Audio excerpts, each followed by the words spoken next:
Young Turks has a new deals page, revision3.com/TYT deals. Tim Pawlenty thinks that he has a big advantage over other Republicans because he thinks that he has a foreign policy advantage here because he's been the governor of Minnesota. So Pawlenty thinks that, again, that this is an area of strength for him. So he's been on the campaign trail. He's running for president. He is inexplicably listed as a top-tier candidate. And I guess in this group of Republican candidates, perhaps Tim Pawlenty is a top-tier candidate. But so he said that he described his vision for sort of the America's role in the world. And of course he uses, and I'm taking this from Think Progress, and they've described it very well. He says he uses the playground politics, playground antics analogy, it says here, and I think it's a good one. He says, what's always true is when you're dealing with thugs and bullies, they understand strength, they don't respect weakness. Okay, so it eliminates all the points in history where thugs and bullies responded to strength with more strength. So it's a great thing to say, but it ignores all the times when, like, you met power with power, and then they met power with power, and then there were gigantic wars. And eliminates all the times when sort of careful negotiations averted war. And of course, we've averted war thousands more times than we've actually had war. Leave out the fact that he's using the antics that the behavior that we all used when we were 7. All right? But I also like this. What's in this quote is, they understand strength, they don't respect weakness. Who frickin' respects weakness? Just one example. Anybody out there like, oh boy, I tell you, any girl who's like, oh man, Joe down there, you know, the VP of sales, that guy is weak. I totally want to do him. Nobody respects weakness. Why do people just say stuff, man, and it sounds bossy and big and broad-shouldered, and it's frickin' nonsense. Okay, so Tim Pawlenty, expert in foreign policy because he learned it when he was 6 and on the jungle gym.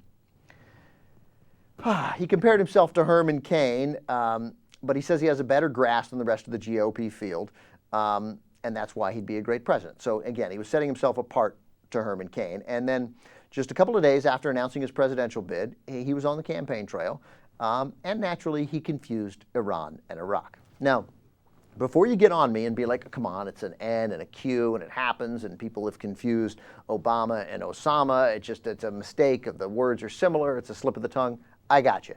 Don't get me wrong, I'd be making fun of him anyway. But this is so much more than that. So we have the audio of it, but it's really bad and really windy. So I'm going to have to read you what he says. But it's great. And this is not a slip of the tongue. This is a slip of the brain. And I would suggest a fairly permanent slip of the brain. So they're having this question, and then Pawlenty says to the reporter, you're talking about Iran, right? This is here. He's in this press conference right here. This is that day.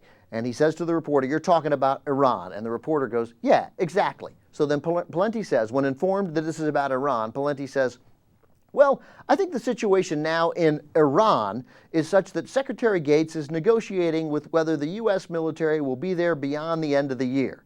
And they're looking to the Iranians to see if they invite the Americans to stay. Invite us to stay.